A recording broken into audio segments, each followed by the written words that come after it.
ও আমার ভাই, আমরা আমাদের জিন্দেগিতে অনেক গুনাহ করেছি। এই গুনার জন্য নিরাশ হওয়ার কোনো কারণ নাই, বরং সব সময় আল্লাহ তাআলার রহমতের দিকে তাকায় থাকলেই হবে। বরং সব সময় তওবার উদ্দেশ্যে বসে থাকতে হবে, মালিকের কাছে সব সময় তওবা করতে হবে। বান্দা তুমি যতই গুনাহ করো না কেন, বান্দা যদি আল্লাহ তাআলার দরবারে খাস দিলে তওবা করে নাও, আল্লাহ তাআলা তোমার জিন্দেগির সব গুনাহ ক্ষমা করে দিবেন। এটার জন্য আপনাদেরকে একটা ঘটনা শোনাই। হযরত মূসা আলাইহিস সালাতু ওয়াস সালামের জামানায় এক ব্যক্তি অনেক অপরাধ করেছে। এমন কোনো অপরাধ নাই যেই অপরাধ ওই বান্দা করে নাই। চুরি, বাটপারি, সিটারি, জিনা, ব্যভিচার থেকে শুরু করিয়া সন্ত্রাসী, লুটপাট সবগুলো করলো। বান্দা সবগুলো গুনাহ করার পরে, সবগুলো অপরাধ করার পরে পুরো এলাকার মধ্যে তুলপাড় সৃষ্টি করে ফেললো। কোনো মানুষ একটু রাতের বেলা আরামেও ঘুমাইতে পারে না, কারণ ওই বেয়াদবের জ্বালা যন্ত্রণায় এত মারাত্মক।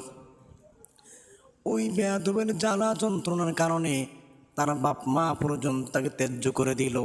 সন্তানরা বাপ মাকে বাপকে বাপ বলে পরিচয় দেয় না, স্ত্রী স্বামীকে স্বামী বলে পরিচয় দেয় না, ঘর থেকে বের করে দিয়েছে। কোনো মা তার সন্তানকে সন্তান বলে পরিচয় দিতে লজ্জাবোধ করে, কারণ এই সন্তানের দ্বারা সব মান ইজ্জত নষ্ট হয়ে গেছে। এবার তাকে ঘর থেকে বের করে দেওয়ার পরে তার এই আরও জ্বালা যন্ত্রণা আরোই বেড়ে গেল। এবার তার খবরটা হযরত মূসা আলাইহিস সালাতু ওয়াস সালামের কাছে পৌঁছে গেল। মূসা আলাইহিস সালাতু ওয়াস সালামের কাছে এক দল লোক যাইয়া তার নামে নালিশ করলো, ও হযরতে মূসা, আমাদের গ্রামের মধ্যে একটা বড় সন্ত্রাসী আছে, যার কারণে কেউ এলাকার মধ্যে শান্তিতেও থাকতে পারে না, তার ব্যাপারে সঠিক বিচার চাই।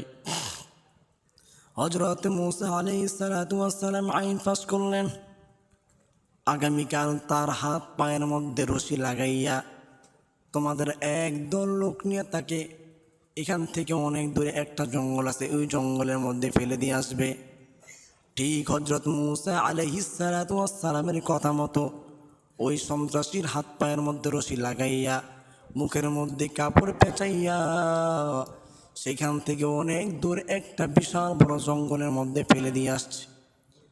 এই জঙ্গলের মধ্যে ফেলে দিয়ে আসার পরে একদিন 2 দিন চলে যায়, কিন্তু কোনো খাবার নাই। বাবাও খোঁজ করে না, মাও খোঁজ করে না, সন্তানও খোঁজ করে না।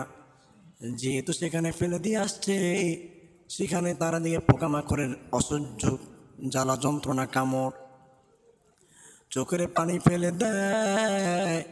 আর মালিকের দরবারে সেখানে বসে বসে কাঁদে, শুয়ে শুয়ে কাঁদে। আর মালিককে ডাক দিয়ে বলো, ওরে দয়ার মালিক, আমার এই জীবনে আমি খুব অন্যায় করি নাই, এমন কোনো অন্যায় নাই যেই অন্যায় আল্লাহ আমি করি নাই। ও আল্লাহ, আমার অন্যায়ের কারণে আমার সন্তান আমাকে তাড়ায় দিল, আমার বাবা আমাকে তাড়ায় দিল, আমার মা আমাকে তাড়ায় দিল, আমার বাচ্চা তাড়ায় দিল, এলাকার সমস্ত লোক তাড়ায় দিল, তোমার নবী পর্যন্ত তাড়ায় দিল।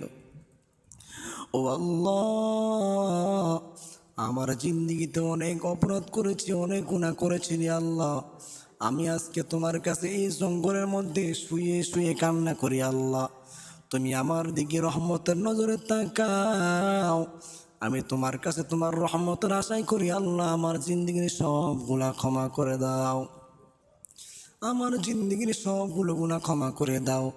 বান্দা যেমন এখন করে কান্না করতে করতে 1 দিন 2 দিন 3 দিন পার হয়ে গেল। একটা সময় অসহ্য ক্ষুধার জ্বালা যন্ত্রণায় পেটটা পিঠের সাথে লেগে গেল। এক পর্যায়ে ওই লোকটা ওই জঙ্গলের মধ্যে মারা গেল। এর 2-1 দিন ওই লোকটা মারা যাওয়ার পর হযরত মূসা আলাইহিস সালাতু ওয়াস সালামকে আল্লাহ তাআলা জানাইয়া দিছেন স্বপ্নের মাধ্যমে, যাও যাও, অমুক একটা জঙ্গলের মধ্যে আমার এক প্রিয় আল্লাহ, আমার প্রিয় এক বান্দা মৃত্যুবরণ করেছে, তাড়াতাড়ি যাইয়া ওই কাফন দাফনের ব্যবস্থা করো। হযরত মূসা আলাইহিস সালাতু ওয়াস সালাম এই ঘটনা দেখার পরে সকালবেলা উনি ওনার সাথে কিছু দলবল লোক নিয়ে আসে জঙ্গলের দিকে রওনা হয়। জঙ্গলের মধ্যে যাওয়ার পর যায় দেখে জঙ্গলের মধ্যে অন্য কেউ মৃত্যুবরণ করে নাই, যায় দেখে সেই সন্ত্রাসী। হযরত মূসা আলাইহিস সালাতু ওয়াস সালামের দিলের মধ্যে একটা প্রশ্ন জাগলো। প্রশ্ন যাই জাগুক না কেন, যেহেতু আল্লাহ তাআলা বলেছেন আগে কাফন দাফনের ব্যবস্থা করতে, হযরত মূসা আলাইহিস সালাতু ওয়াস সালাম কাফন দাফনের ব্যবস্থা করিয়া সুন্দর করে দাফন দেওয়ার পরে এবার ফিরে আসলেন। এবার হযরত মূসা আলাইহিস সালাতু ওয়াস সালাম আল্লাহ তাআলাকে জিজ্ঞেস করেন, ও আল্লাহ, যে এত বড় একটা সন্ত্রাস, যার কারণে পুরো এলাকাটা তোলপাড় হয়ে গেল, কোনো মা কোনো সন্তান তার কাছ থেকে নিরাপদ পাইত না, কোনো নারী যার কাছ থেকে নিরাপদ পাইত না, কোনো যুবকের অর্থ সম্পদ তার কাছে নিরাপদ পাইত না। এত বড় গুনাহ করার পর মালিক তুমি কেন ওই লোকটাকে তোমার খাস বলে বলে সম্বোধন করেছো? এবার আল্লাহ তাআলা জানায় দিলেন, বান্দা যদি কোনো বান্দা দুনিয়ার সব কাছ থেকে বিতাড়িত হয়ে যায়, আমি আল্লাহর রহমত এত বেশি, আমি আল্লাহর রহমত এত বেশি, দুনিয়ার সব মানুষ তারা দিতে পারে, আমি তো পারি না। ওই বান্দা যদিও জীবনে অনেক অপরাধ করেছে, কিন্তু ওই বান্দাকে যখন তোমরা সবাই দলবল মিলিয়া ওই জঙ্গলের মধ্যে ফেলে দিয়ে আসলে, ওই বান্দা আমার কাছে এমনভাবে তওবা করেছে রে মালিক, আমার দুনিয়াতে কেউ নাই, সব আমাকে তাড়ায় দিল, আমার সন্তান বাপ মা আত্মীয় স্বজন পরিবার পরিজন সমাজ আমাকে তাড়ায় দিল। আল্লাহ, এই জঙ্গলের মধ্যে তুমি ছাড়া কেউ নাই। যখন বান্দা এমন করে কান্না করলো, আমি আল্লাহ তাআলার রহমতে জোয়ারের মধ্যে, আমার রহমতের ভান্ডারের মধ্যে জোয়ার এসে গেল।